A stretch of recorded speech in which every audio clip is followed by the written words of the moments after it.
Good day, everyone. We are the Group 2 reporter, and we are going to report about the self in Western and Eastern thoughts.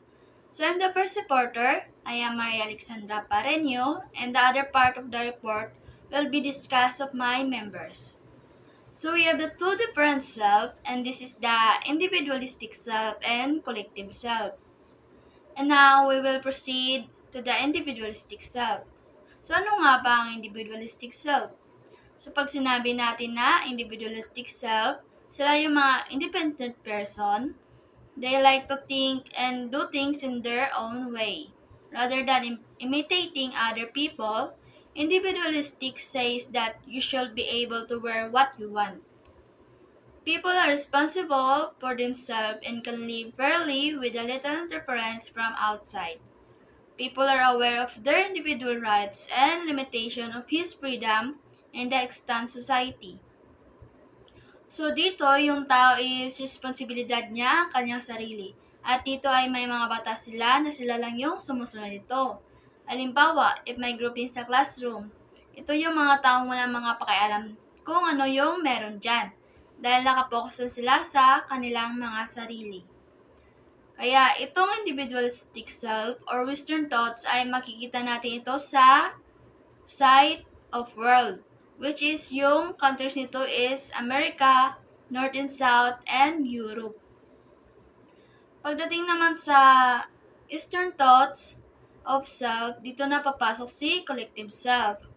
And yung Eastern thoughts is nagmula siya sa country of Asia. So, dito sa collective self, people tend to see themselves as a part of larger group rather than focus on their individuality. It values personal interdependence.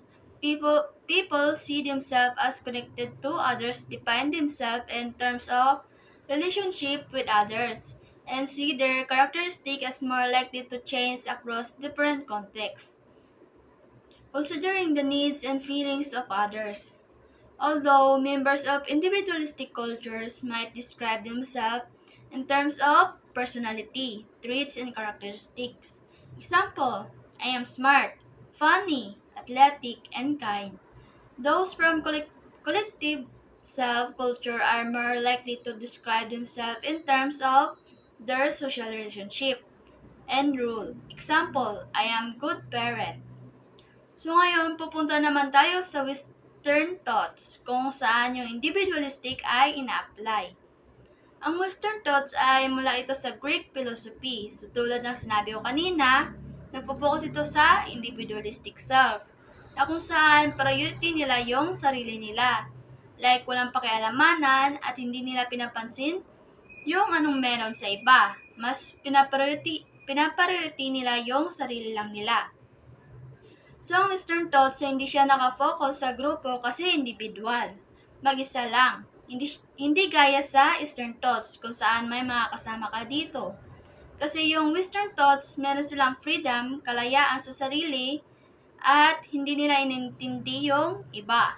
And that's all. Thank you. Good morning everyone, my name is Junsunal V. Alagos, BA Kamanay.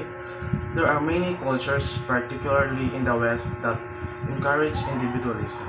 The development of an individualistic self begins after birth and is observed in the child-rearing practices of parents in the West. Independence and self-reliance from the development of the self in Western cultures. In the United States, for instance, offsprings who reach the age of 18 years are expected to move out of the house, support himself and his own decisions. So family is important. Individual freedom and the ability to stand in his own is affected. So, ang pagpatikang United States, if you reach the age of 18, you will need to move out from the house. That is your offspring because you have to stand on your own. You have to be independent to support yourself and make your own decision. You don't need na magstay pa sa balay kang imong parents to support you. Hindi katulad na nakaedad na tayo ng 20 hanggang pataas na nag-stay pa rin tayo sa parents natin. kabaliktaran doon sa United States. They believe that if you reach the age of 18, you will need to go out. You will need to move out of your parents' house to stand of your own. You will need to support yourself without the help of your parents. That is what they believe, to be independent. Though family is important, individual freedom and the ability to stand on its own is expected. Kahit na sasabi natin na our family is very important, we need to support him, we have the obligation to help him. In United States, they believe that individual freedom and the ability to stand on its own is expected. Kailangan mo na to support on your own, not with the help of your family. So the concept of individualistic self is important for understanding human behavior and social interaction. It helps us appreciate the diversity of human experience and the different ways in which people perceive themselves and the relationship with others. So this concept of individualism are really important sa pag-unawa ng paggali ng tao at pag-ugnayan sa lipunan. This will help us to understand ng pagkakaiba-iba natin sa ating mga karanasan at kung paano natin nakikita ang ating sarili and our relationship to different people around us. That is why it is really important. So, Frank Johnson's 4 categories of the self. We have analytical, monotheistic, individualistic, and rationalistic. So, in analytical, focuses on reason, logic, and critical thinking. An analytical self and self prioritize understanding through observation, analysis, and problem solving. This might be drawn to logic, evidence, and objective reasoning.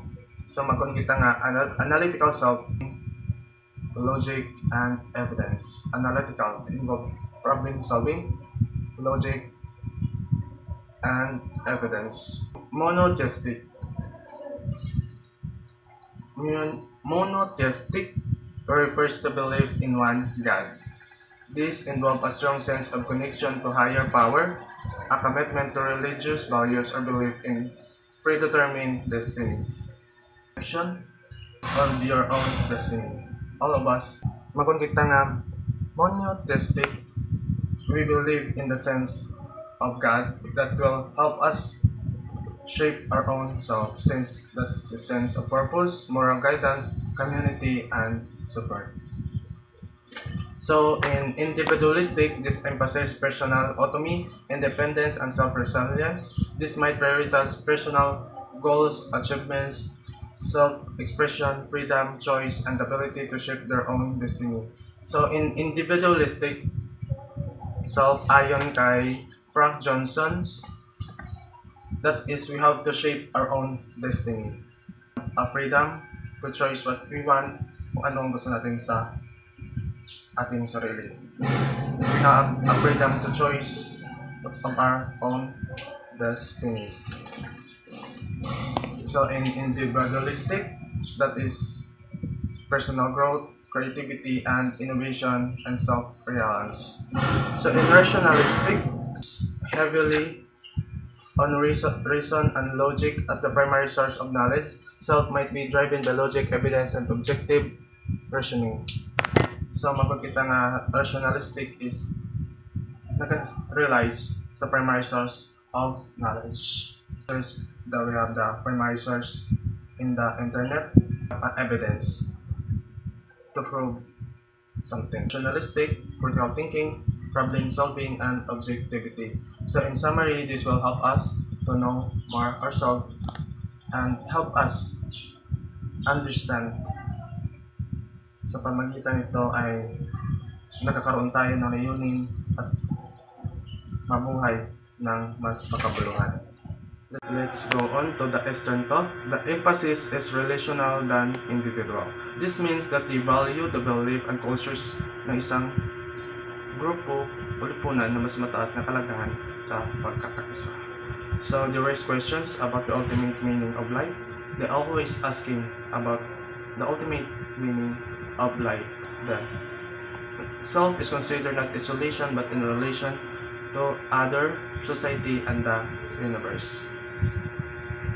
Nating self is not all about na isolation is not all about na kaya nating mabuhay na mag-isa. This is all about the socializations to other people.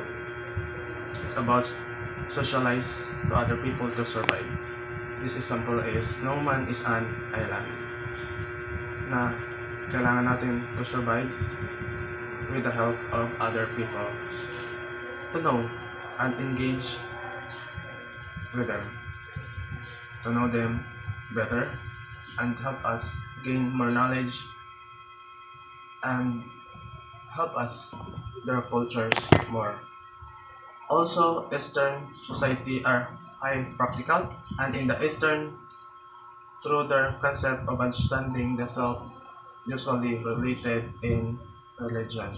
So the other reporter will further discuss this, the difference of Eastern thoughts, Buddhism, Hinduism, Confucianism, and Taoism. Good morning, ma'am. Good morning, everyone. I'm Jessa Marie B. Murada from BECOM 1A, and I will discuss about Buddhism. So, guys, what is Buddhism? Buddhism is a faith that was founded by Siddhartha Gautama, the Buddha, more than 2,500 years ago in India. So, yung Buddhism pala, naniwala sila na more than 2,500 years ago in India, that was founder is the Siddhartha Gautama. Buddhists believe that the human life is one of the suffering and that meditation, spiritual and physical labor, and good behavior are one ways to achieve enlightenment or nirvana. So that the Buddhists that believe na ang buhay ng tao ay may pagdurusa sa pamagitan ng spiritual and physical labor and good behavior. So, ayan yung ways para ma-achieve nila yung enlightenment and nirvana. They believe in the concept of anicca. Anicca is the Pali word that means unstable, impermanent, and extant. It's referred to the Buddhist concept of impermanence that all that exists of is temporary. Buddhists believe in the well of the rebirth, where souls are born again into the different bodies depending on how they conducted themselves in their previous life. This is the context of the karma, which refer to how to person good or bad action in the past of in their past life can be impact in the future. So yung Buddhist ay naniniwala that our soul are reborn again into different bodies. Example, if you die, we are born again into different bodies is that depend kung paano natin kinadagnan yung sarili natin in our previous life. Good morning, everyone. I'm Jeremy Abantes, and I'm going to discuss about Hinduism and Taoism taught in the South. So, Hinduism is the religion of an ancient people, also known as Aryans. It's also the third world largest religion with over 1.5 billion followers called Hindus. So, law of karma is the important doctrine of Hinduism. Hindus believe in the concept of Atman and reincarnation. So, meaning Hinduism is the religion of people also known as Aryans. Hinduism belief was originated in the Indian subcontinent around 4,000 years since its first discovery and first practice by Aryans. It has no single founder nor central religious authority. It encompasses a wide range of beliefs. The karma, which one of the beliefs of the Hindus, is the law of cause and effect, wherein human or we are accountable of our own actions. Right, which in Hindus belief has its own consequence that affect one's future. So, the Brahman and the Atman is like the Christian counterpart of the body and soul, which in Hindu the Brahman is the ultimate reality, the universal spirit of that encompasses everything, where the Atman is the individual soul, which is considered as part of the Brahman. So next, we move to the Taoism.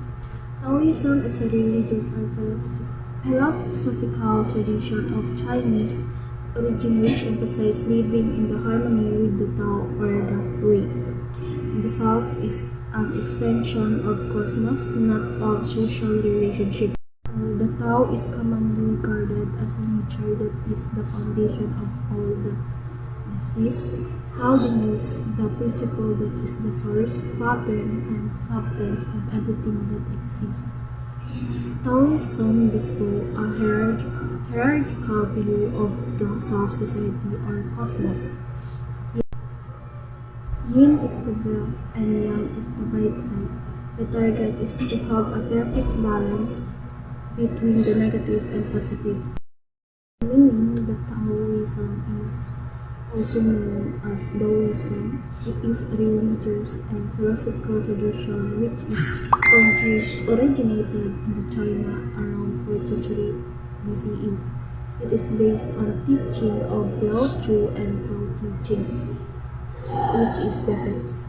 Living in harmony and the main idea of the Tao, one should live a life that aligns to the yin and yang are represent a dualistic nature of reality, where opposite forces are interconnected and interdependent.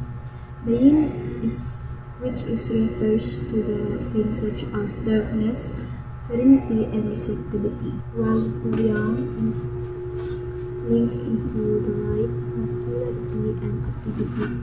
These two work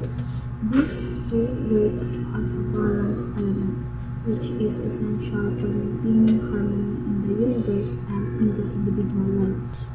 Taoism offers a profound understanding of existence, which it emphasizes harmony with natural world and an appreciation for interconnectedness of all things. That's all. Confucianism. The concept of self, according to Confucianism, is related to the social aspect of human existence. System of thought and behaviors originating in ancient China. The self conceived as a rational self or a rational self, one which is intensely aware of the social presence of the other human beings. The self is thus an obedient self which follows appeals of social requirements rather than its own needs and desires. It is a religion, but most of the time it is conceptualized as the social and ethical philosophy.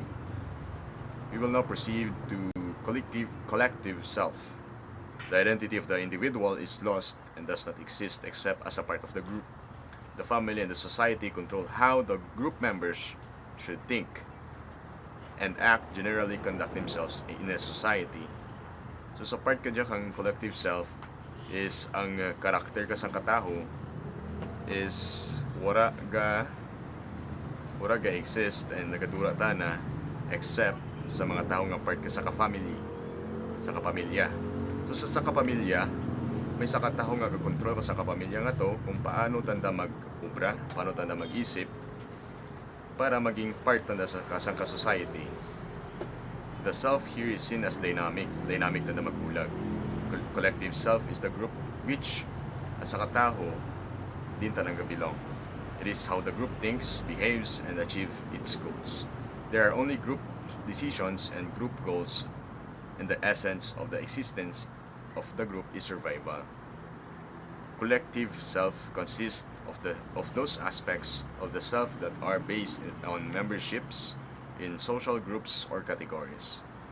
The difference between Western thought and Eastern thought. So Western thought has a individual self, and they only focus themselves in their individual self, has made use of the reason rather than a faith to pursue wisdom. Notable philosophers: Socrates, Plato, Aristotle, Rene, Descartes, and John Locke. Individualism. Eastern thought. Easterns have a collective self.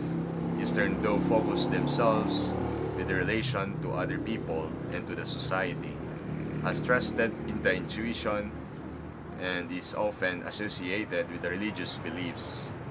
While in Eastern there are Siddhartha, Gautama, Buddha, Confucius, and Lao Tzu. We will now proceed to the dimension Western and Eastern. Dimension, frame of reference. Examples of school thought belief system. Notable philosophers. Western. There is a separation between philosophy and religion's spirituality. Rationalism, scholasticism, empiricism, phenomenology, and Socrates, Plato, Aristotle, René Descartes, and John Locke. Eastern part is religion and philosophy are intertwined. Buddhism, Hinduism, Confucianism, and Taoism. Confucius, Lao Tzu, Siddhartha, Gautama, and Buddha. Source of knowledge. Modes of cognition emphasize the view of the universe and life itself, the theological view, ideal cultural framework, and they made use of the reason rather than the faith to pursue wisdom. Analytic and deductive, distinctions and opposition, linear, egocentric, monotheistic, self-actualization through personal growth, individualism. They trusted intuition and is often associated with the religious beliefs, synthetic and inductive, commonalities and harmonics, circular, socioventric, polytheistic, pluralistic, to achieve a balanced life, and Finn Bones wrote in Society, collectivism. So there you have it. That's the three parts of the dimension, Western and Eastern. Thank you so much.